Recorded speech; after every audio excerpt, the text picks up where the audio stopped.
Oops, Alexa, stop. Sorry, I forgot I was playing that music. Hello, everyone. Welcome to Mystery Mondays, Volume 8. Please subscribe to my channel, like my video, and feel free to comment as always. This Monday and next Monday, I will discuss 6 of the cold cases of missing persons in national parks within the United States. On November 22nd, I will cover the final 7 cold cases listed on nps.gov. Every Monday after that, I will recap approximately 5 of the cases I've discussed previously, be they cold cases or more recent ones. When discussing cases that I have not mentioned clothing worn or gear/equipment missing persons may have had with them or were known to have had with them, I will give that information in my recap because the 10 that I listed last week, I did not list that information for the cold case ones. Cases I did mention that for, I will relist them in my recap along with any updated information on the case I have found, because I have realized how important that information is, because that has actually led to the finding of some remains in our national parks. These recap cases will include those of Kylan Schulte and Crystal Turner Beck, Gabby Fedito, Josue Calderon, Robert Bob Lowry, which I may not do any more recaps on him unless something new does come to light concerning his case, and of course Brian Laundrie. They will not, of course, include those more recent cases in which the person was found alive, but will include the cases of Joel Thomason and Richard Judd, whom, as far as I know at this time, have not been found. And actually, I looked into that yesterday, and neither of them has been found. And I have more information concerning Joel Thomason in this particular video, actually. It occurred to me, I guess I should check and see if I have any comments. So here is the first of the 6 cold cases I will be discussing this week. Samuel Volkay was reported missing in Crater Lake National Park on October 14th, 2006. He was an 8-year-old white male, 4 foot 8 inches tall, weighing 85 pounds, with light brown hair and brown eyes. Samuel was last seen wearing a long sleeve black and green striped shirt, cargo pants, it did not list the color, red suede shoes, and a blue winter coat. He had a mole under his right ear and on the left side of his throat. Samuel was last seen at approximately 4 p.m. on October 14, 2006 in Crater Lake National Park. I believe from a documentary I recently watched that I'm fairly sure was about him, that he was at the park with his dad when he disappeared. His information is also on the website of the National Center for Missing and Exploited Children. Excuse me. Michael Feisserie went missing in Yosemite. Now, most of these occur in Yosemite National Park, the ones that I'm talking about today. That's where the majority of them happen. Well, I was trying to scoot that over, but I guess I can't. Anyway, Michael Feisserie went missing in Yosemite National Park on June 21st, 2005. He was a 51-year-old white male, 5 foot 10 inches tall, weighing 165 pounds, and had gray shoulder-length hair, a gray beard, and was wearing glasses. From a picture provided via nps.gov, I'd say they were gold or bronze-colored wire frame glasses. Michael was last seen wearing a faded blue or blue-gray t-shirt, olive green or khaki shorts, and a faded pink or red scarf. Michael was reported to have been hiking in the Teal Valley area of Yosemite National Park, northeast of Hetch Hetchy Reservoir. It is my opinion his clothing description and hiking location were provided by hikers who saw him in that area. That was not, it didn't say that, but seeing as, it's faded blue or blue-gray, olive green, or khaki shorts. And as I mentioned previously, a lot of these cases, there's not going to be a whole lot of information on because of the fact that they are older cases. I don't know why it won't let me scoot this over to the other side, but anyway. The next case is Carmen B. Johnson. He was found murdered in Hawaii Volcanoes National Park on April 13, 2005. Now remember, according to NPS.gov, cold cases include missing persons cases along with accidents or crimes that have yet to be solved and have no new active leads. This definitely includes Armand's case. He was found by a park visitor near Kahaku Ranch, sorry if I mispronounced stuff, close to the park's southern boundary. He was a 44-year-old black male. It doesn't tell how tall he was or how much he weighed. He was known to the public in the area where he was found. When he was found, he was wearing a tank top, shorts, socks, and slippers. No colors of the items was given on the list. In 1984, Armand had moved to the Big Island from Seattle, Washington. He hosted a local radio show on the island. That's why I said he was known to the public there, to a lot of people anyway. No suspect or motive are known. He died from a single gunshot to his upper back/neck. Investigators think he was killed where his body was found, which was about 100 yards off Mamalahoa Highway. His information hasn't been fully updated on the website, as it states the NPS and FBI continue to work on this active, ongoing investigation. But now his case has gone cold. There is a $10,000 reward for information leading to the resolution of this cold case. The FBI special agent in charge of Armand's case in 2015 released a statement saying that they hope the passage of time may embolden a witness to come forward and tell the truth about how and why this tragic act of violence occurred. It has now been slightly more than 16 and a half years since Armand's murder. Perhaps the killer is still living and will decide to clear their conscience soon, hopefully, for the sake of Armand's family and friends. Now, the part that the agent actually said, I'm sorry, I meant to say quote there, was the passage of time may embolden a witness to come forward and tell the truth about how and why this tragic act of violence occurred. I said it has now been slightly more than 16 and a half years since Armand's murder.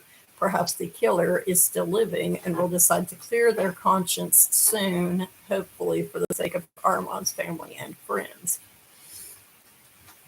And the next cold case, sorry to wake you up, Joey. I know my ears are stuffy still, so I talk a little too loud. But the next cold case I am discussing is that of Walter H. Reinhard, who was reported missing in Yosemite National Park, as most of these are, on September 30, 2002. He was 66 years old, a white male, 5 foot 8 inches tall, 145 pounds. Walter had graying brown hair that was thinning, no facial hair, and a fair complexion. He was possibly wearing a gray felt hat and leather hiking boots. One of the pictures of Walter on the National Park Service's website shows him wearing his gray felt hat, which appears to have a black or other dark-colored hat band. His vehicle was found at the White Wolf Trailhead on September 30, 2002.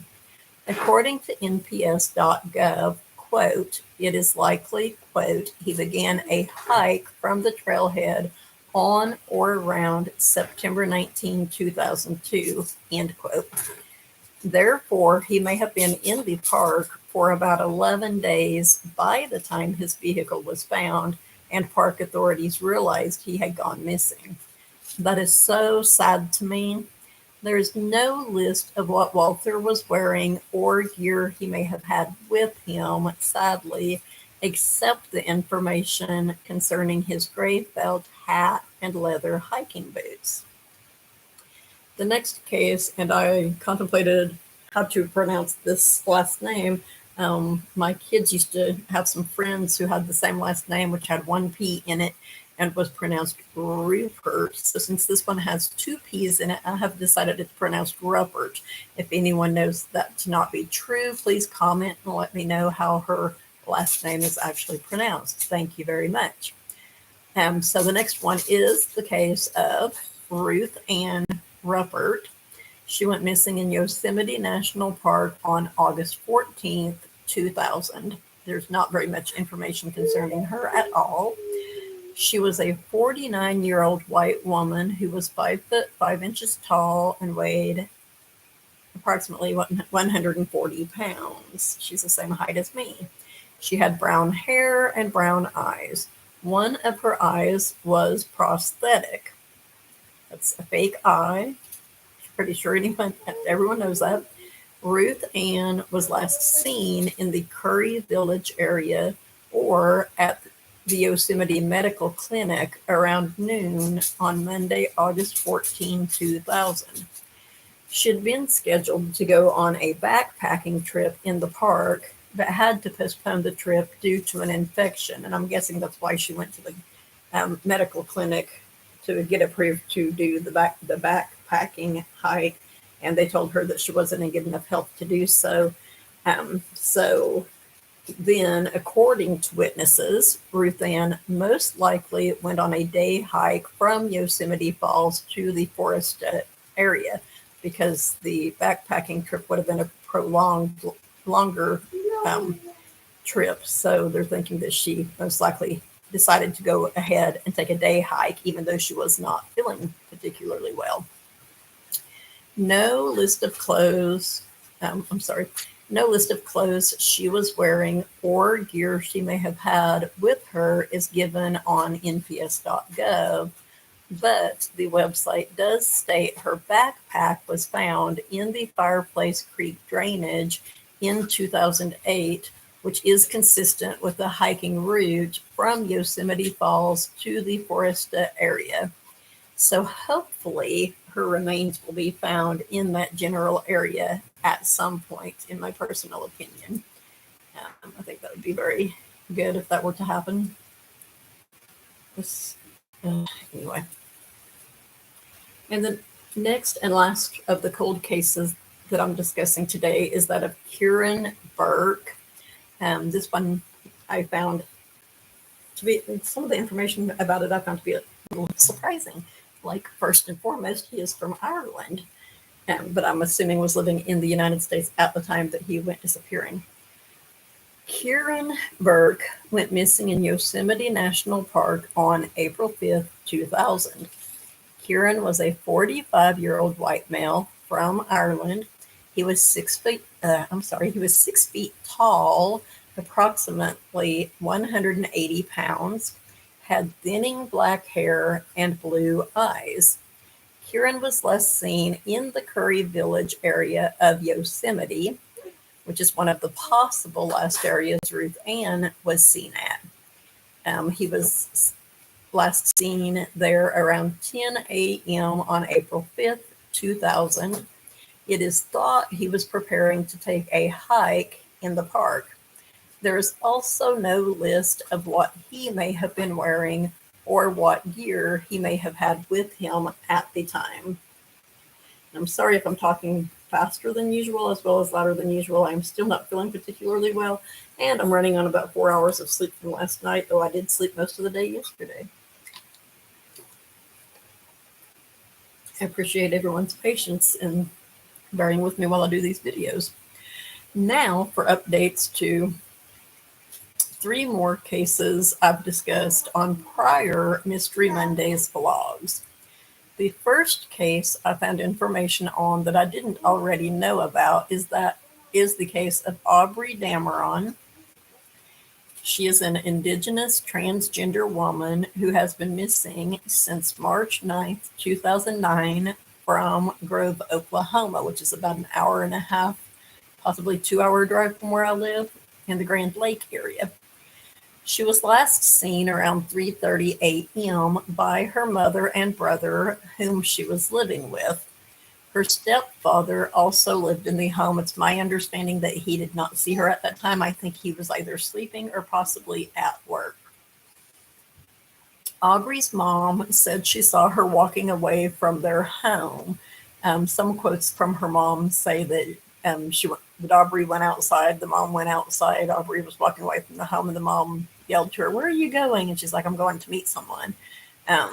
But there are some slightly differing stories concerning that. 2 Mondays ago, on my Mystery Mondays video, I said I thought she had left her cell phone, purse, and medicine at home when she left. However, per an online article about a story in last Friday's People magazine, which was posted online November 3rd, 2021 at noon, authorities had reported Aubrey's cell phone had pinged the Wi-Fi at a nearby mobile home park the morning she went missing. Now, I wish that I was working and had the money to get this magazine. Last Friday's People magazine has an article featuring, I believe it's 5 tales of missing Indigenous women in the United States, and one of them that is featured in there is the story of Aubrey Dameron. I might be wrong about the number of cases that it discusses, but it would be nice to be able to have that and use that as a resource. I used to subscribe to People magazine, but I haven't done that in a very long time. But so it says that the authorities also stated no one at the location, no one at the mobile home park reported seeing her. She had told her family she was going to meet someone. Given this information that I was not aware of before, it truly seems her mom, stepdad, and brother most likely were not involved in her disappearance. I had stated before that some of the other family suspected that possibly they were, but if her cell phone pinged the Wi-Fi at a nearby mobile home park, I don't think that they had anything to do with that. Anyone with information concerning Aubrey's disappearance is asked to contact the FBI at 1-800-CALL-FBI or tips.fbi.gov. They can also call the Cherokee Nation Marshal Service at 918-207-3800. And as I put in my description area, the very small thing that I put, I was running behind. I had hoped to start doing these at 11 o'clock every Monday, and trying to get my grandson to go to sleep, and then the dogs needed to go out, and then I'm like, I'm not going to type everything into the description because last week it took me almost 10 minutes to type everything in, and I have typed this up into a Word document, but I didn't even type all of it into the Word document because I wanted to go ahead and start recording close to the time that I had planned to do it. My thought is people can watch it on their lunch break, maybe, if I don't make it go too long or something. So the next the next more recent case that I am covering concerns Josue Calderon. Recently, officials called for help from the public concerning the case of Josue Calderon, whose body was found on October 9th, 2021, below the Yadkin Valley overlook near milepost 290 along the Blue Ridge Parkway in North Carolina. Now, you all may remember this was the body that was found that a lot of people were like, they found Brian Laundrie's body. He jumped off the overlook and stuff like that. But it was not. It was Josue Calderon. Josue was 33 years old. I'm not sure what his race is, not that it really matters. I mean, he's already been found. His race does matter. Don't get me wrong on that. I'm just saying he's already been found, so that doesn't need to be used as an identifier to help find him. And he was from Rhode Island. He is a father. He has a lot of family and friends that care about him and are wondering what has happened to him. And none of his family know how he got to the area his body was found because he does not own a vehicle.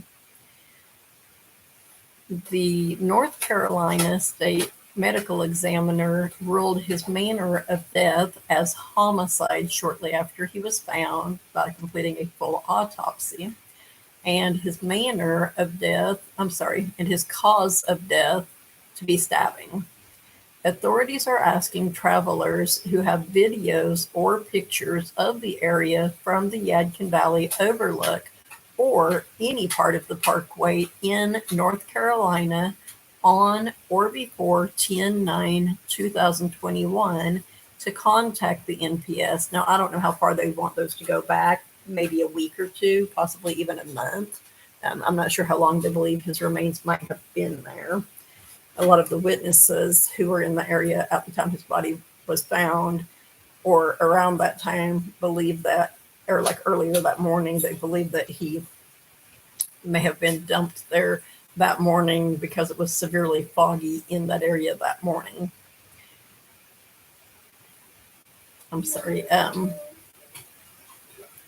So yes, they're asking people who have videos or pictures of the area from the Yadkin Valley Overlook or any part of the parkway, as I said, in North Carolina or on or before October 9, 2021 to contact the National Park Service.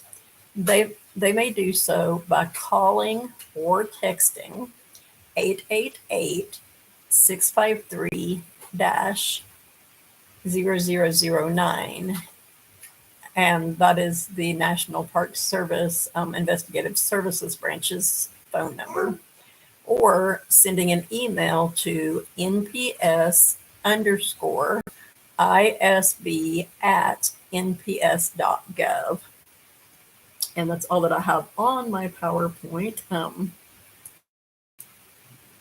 So the next thing I wanted to mention is that I did this research yesterday. I did not do any this morning because, as I said, I've not been feeling well. I haven't had much sleep, and I've been kind of busy this morning. But as that is, at this time, now there is another case that I am going to discuss. As I said, I was going to discuss 3 of them, but I wanted to mention at this point, at this time, there is nothing new concerning the cases of Brian Laundrie, Robert Bob Lowry, Crystal Turner Beck, and Kylan Schulte, or Gabby Petito.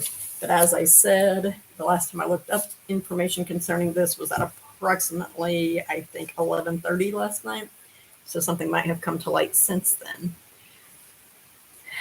I will discuss another missing persons case that I mentioned previously, and because of the fact that there's no new information concerning any of those. And that is, as I mentioned at the first of the video, the case of Joel Thomason, whom I actually found, well, I relisted, as I said that I would, his items, and he had quite a bit of items on him. But there was also a little bit of new information that I found. So Joel, who is a 31-year-old white male, 5 foot 10 inches tall, with buzzed brown hair, a buzz cut, was reported missing in Yosemite National Park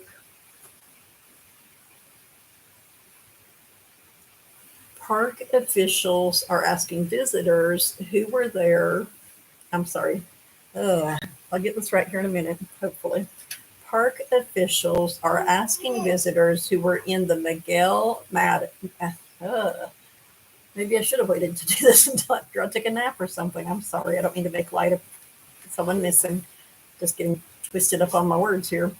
Park officials, get it right the third time, right, are asking visitors who were in the Miguel Meadow or Lake Eleanor areas or on the trails in the area of Hetch Hetchy since Monday, September 6, 2021, to contact Yosemite Search and Rescue at 209-238-7046.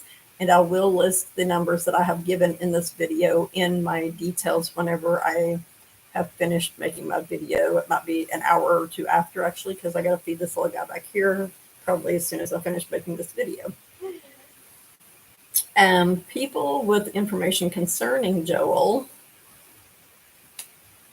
or pertaining to where he may have gone while he was hiking should also contact the Yosemite Search and Rescue Team. He had planned a solo hike from Hetch Hetchy to Lake Eleanor to fish for his family. His family said that he was planning to fish and planned to then return to Hetch Hetchy. His hike began on September 6th and was due to end on September 9, 2021. That's when he was supposed to go home. Joel has a Kelty brand yellow and gray backpack, which differs from what it says on the NPS website. This is from the Facebook page of the Yosemite National Park.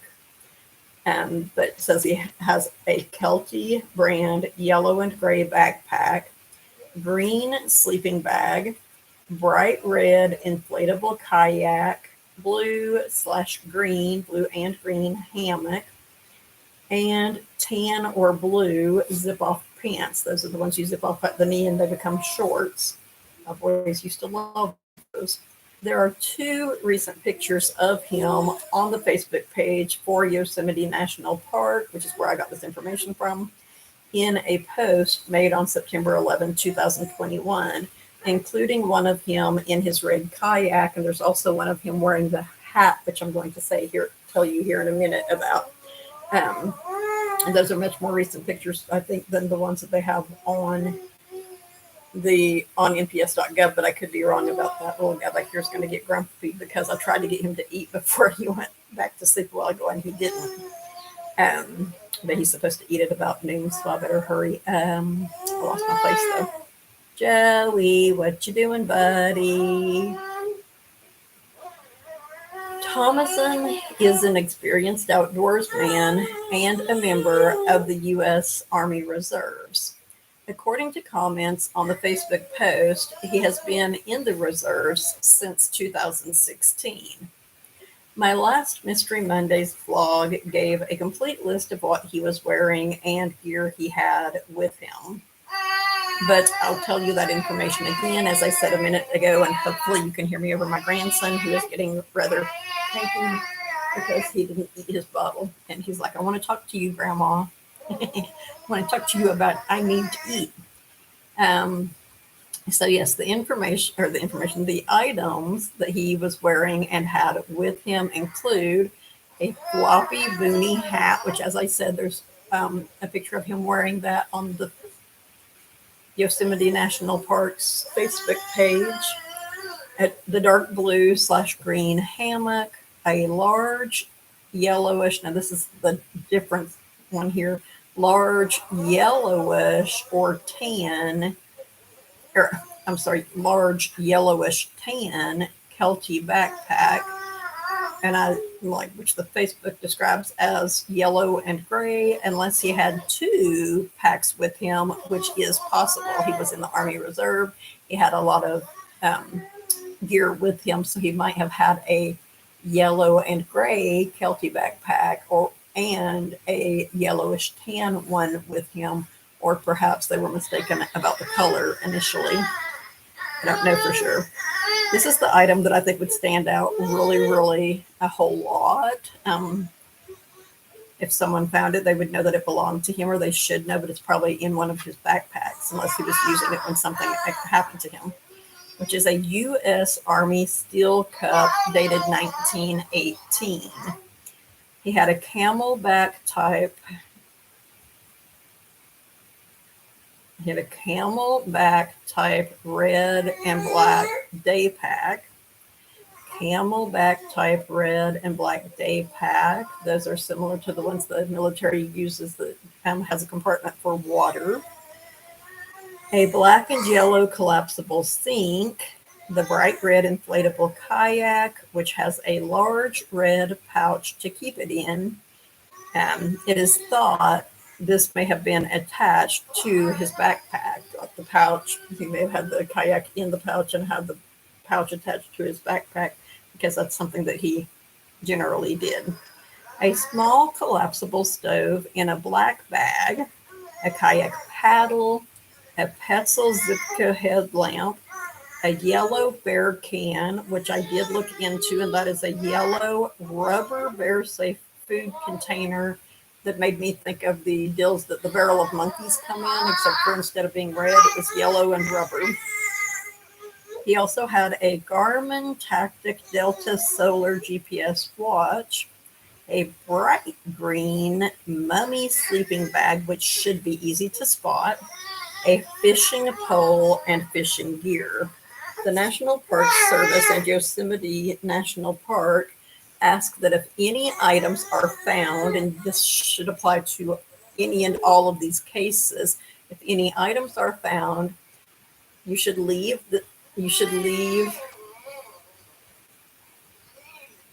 I wrote the wrong thing. Anyway, you should leave the item or items in place.